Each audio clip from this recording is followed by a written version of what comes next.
Now, Henry and Ben, could you give me your immediate reactions when you first heard the title of this? Did you think it was ridiculous, and how did you come around to accepting it? And also for Zach, was this movie ever going to be called Superman v. Batman?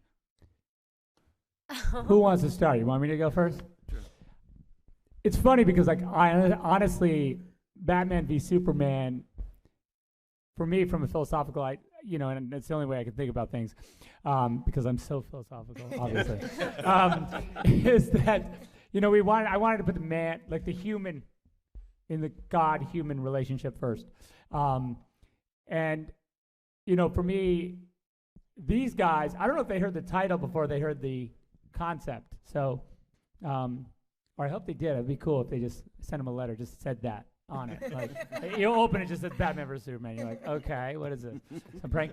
No, but I have had a lot of questions. It's fun. One of my favorite questions is when someone just says, Batman versus Superman, how is this possible? Right? Like, this is, and I'm like, well, we made a 2-hour and plus movie that sort of explains Batman versus Superman. Though, and by the way, I think that you're right. The notion is crazy, but at the same time, it is a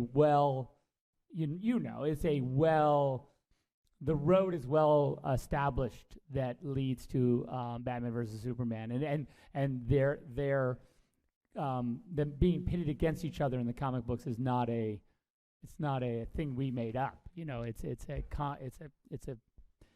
a trope. The Dark that we Knight all accept. Returns was something that was obviously had that set that precedent before the Frank Miller book. So having seen that, I was already tuned into what it could be and hoping that was the sort of angle that Zach was taking. And he had the little sculpture up from that in his office, and I thought, this guy's definitely on the right track.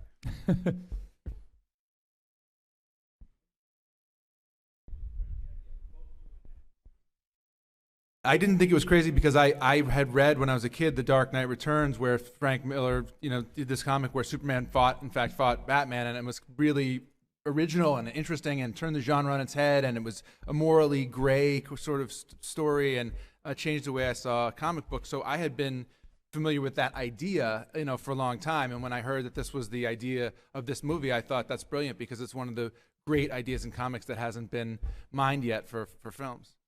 I agree with Ben on that one. I knew the comic book, especially the Frank Miller one, and also the relationship in the comic books between Batman and Superman. And the idea was nothing but exciting because we're opening up the cinematic universe for all of DC.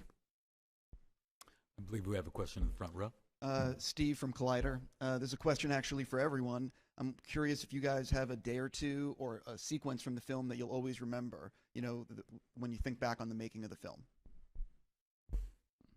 I think I shared mine as far as the reveal of Batman and Ben in the role and how fabulous he is. So that's the new information. It was a very unnerving day. It's true. The first day wearing the suit and being on camera, you think, well, here it is. I'm really doing this.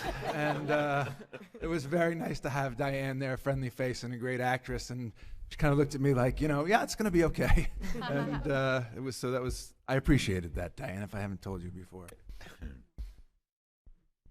For me, it's tough to say while shooting because I was in a green room at the time, but certainly I feel like I felt it after having watched the movie, but the third act, for me in particular, resonated. And it was probably, while watching the movie, where I felt the most and got to step outside of the actor and was part of the audience. I'm going to go with the bathtub scene.